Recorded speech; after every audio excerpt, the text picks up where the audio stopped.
Si eres amante del fenómeno ovni y de los extraterrestres, sé que el caso que te voy a contar a continuación te va a encantar, ya que es un caso que entre comillas es real. Así es, estoy hablando del caso Roswell, donde por allá en el año de 1947 cayó o se encontró los restos de un platillo volador que iba tripulado por unos hombrecillos, así lo llaman pues. Y es un caso que te quiero contar hoy, toda su historia y toda la controversia que causó en esos años. Yo soy Andrés y esto es Dark TV.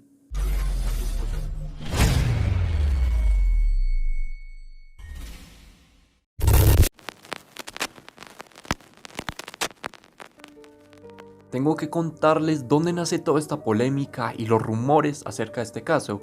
Y es que un 8 de julio de 1947 se publicó en la prensa el anuncio por el ejército de Estados Unidos de la captura de los restos de un platillo volante en un rancho cerca de Roswell. El oficial Walter Hahn emitió el comunicado de prensa indicando que el personal del Grupo Operaciones 509 había recuperado un disco volador que se había estrellado en un rancho cerca de Roswell.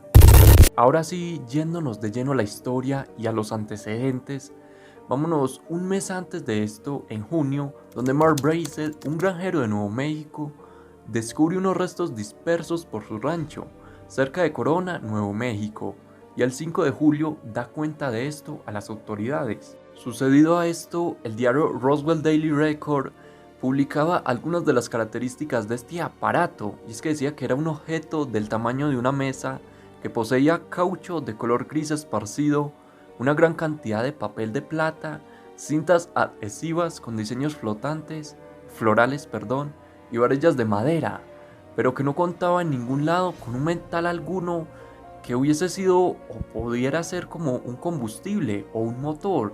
Era algo muy extraño para la época. Tras la publicación del comunicado del 8 de julio y la visita a la zona de un alto militar, y otros especulan también que posiblemente esto era una forma de que el gobierno quería ocultar esto, es que la versión la cambiaron y se le atribuyeron los hechos al impacto de un gran globo del proyecto Mongol, con el que Estados Unidos quería espiar a la Unión Soviética en esos años, y varios informes militares posteriores corroboraron esta versión. Pero aquí va una fuerte y gran incongruencia que podría desmentir lo que habían dicho, y es que estas pruebas del proyecto Mongol apenas habían empezado en 1953, que fue el año en que se dio el auge de la Guerra Fría, y este siniestro caso apenas había ocurrido en 1947. Así que los militares, para salvar esta incongruencia, quisieron decir que los testigos olvidan las fechas. Esta explicación tal vez podría ser convincente, pero el suceso apareció en un gran número de rotativos americanos en 1947, y esta contradicción no hizo más que alimentar las teorías sobre un lado más oscuro y paranormal. Lastimosamente, los militares lograron convencer a las personas y pasaron casi o más de 30 años en que este caso ya no le importaba a nadie, recibió muy poca atención, y no fue hasta 1978 donde dos investigadores llamados Stanton Friedman y William Moore, que compararon los resultados de una serie de entrevistas que cada uno había llevado a cabo por separado, y la versión oficial del globo quedaba en evidencia, y se abría paso a la hipótesis del accidente de una nave de origen no terrestre, con la recuperación de varios cadáveres alienígenas. Y se preguntarán de dónde viene la teoría de los cadáveres alienígenas, y es que en esos años un ingeniero llamado Barney Barnett aseguró que pudo ver los cadáveres de los extraterrestres, quienes estaban agonizando cuando fueron descubiertos. Unos investigadores aseguraban que se recuperaron 4 cuerpos y otros que fueron 7. Y en 1995 el productor de televisión Ray Santilli aseguraba tener en su poder la película con las autopsias practicadas a los tripulantes de la nave, algo un poco loco. También hubieron más personas que aseguraban que habían extraterrestres, y es que un anciano de 82 años, Jack Burnett, ex cámara de las Fuerzas Aéreas, era al parecer el autor de la grabación que les dije anteriormente, y que tenía una copia que había ocultado durante décadas y que estaba asustado por la trascendencia de lo que vio. Otra de las personas que tuvo conocimiento del tema fue el astronauta del Apolo 14 Edgar Mitchell, y aunque no fue testigo directo del tema, también afirmó en numerosas ocasiones que Roswell fue un verdadero incidente relacionado con seres de origen no terrestre. Y lo que él decía era que yo he visto los expedientes secretos OVNI y no hay duda de que hubo contacto extraterrestre, y eso fue lo que dijo. Y no solo esto, sino que el astronauta también opina de que hay una organización privada y paralela e independientemente al gobierno que está realizando experimentos con la tecnología extraterrestre que dejaron de este suceso, y que por eso no se puede sacar a la luz todos los incidentes. Luego de esto, este astronauta murió en 2016 sin haber facilitado ninguna evidencia que pueda corroborar lo que él dijo.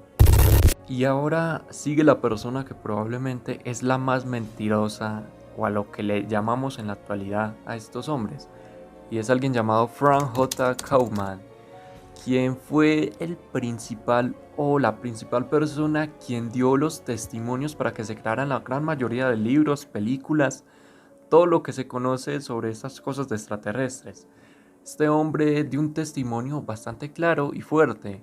Y no solo esto, sino que el hombre se hizo pasar por alguien que trabajaba en inteligencia, pero todos los documentos, así como todos los testimonios, apuntaban a que era un personal no calificado en las oficinas civiles de la base aérea de Roswell. Este hombre que murió en el año de 2001, y ustedes se preguntarán por qué digo que es un mentiroso, y es que un año después de su muerte, en 2002, 3 investigadores de OVNIs llamados Benson Saylor, Charles Ziegler y Charles B. Moore visitaron a la viuda de este hombre que les dije, quien les permitió acceder a su oficina y a sus documentos. ¿Y ustedes qué creen que estos hombres encontraron en su oficina? Desafortunadamente, esa evidencia en forma de documentos solo y solamente los llevó a la conclusión de que este hombre había falsificado documentos y había inventado algunas historias a lo largo y ancho de 2 décadas. Y cualquier cosa ellos suponían que era pura inversión, pero hasta el momento no hay prueba alguna que pueda hacer que todo esto era falso. Así que lo que estos hombres dicen, algunos lo creen, algunos no. No hay forma de falsificarlo, ni tampoco hay forma de decir que fue real. Hasta el día de hoy, y probablemente por muchos años, lo único claro es que el incidente OVNI de Roswell seguirá siendo un total misterio, y algunas personas y empresarios aprovechan para sacarle partido. En Roswell actualmente existe un museo dedicado al suceso, y adivinen por quién está dirigido: por el exteniente Walter Haun, que fue la primera persona que les conté en el principio, quien fue el que dio la primera documentación acerca de esto a la prensa. Y también en la zona opera desde hace varios años una empresa que se dedica a la venta de souvenirs y recorridos turísticos. Un dato interesante es que por $10 las personas pueden comprar una bolsa de piedras del rancho donde ocurrió esto, y por algo más de $50 también pueden pasar una noche en la intemperie donde supuestamente pusieron los pies los alienígenas que supuestamente dieron en este caso. Personalmente creo que aquí no hay forma de decir que esto es falso o que sea verdad. Cada quien tiene la verdad. Los que vieron el suceso saben si esto será verdad o no, y cada quien puede suponer o creer lo que quiera. Y yo dejaré el video hasta aquí. Si te ha gustado, déjame un like, suscríbete al canal y puedes ver más videos de este estilo. Si estás en el futuro o si viste el video en el futuro, probablemente en el canal ya haya una serie acerca de estas cosas, de avistamientos de ovnis y casos de este estilo, o habrán muchos videos que te van a interesar. Yo soy Andrés y esto es Dart TV.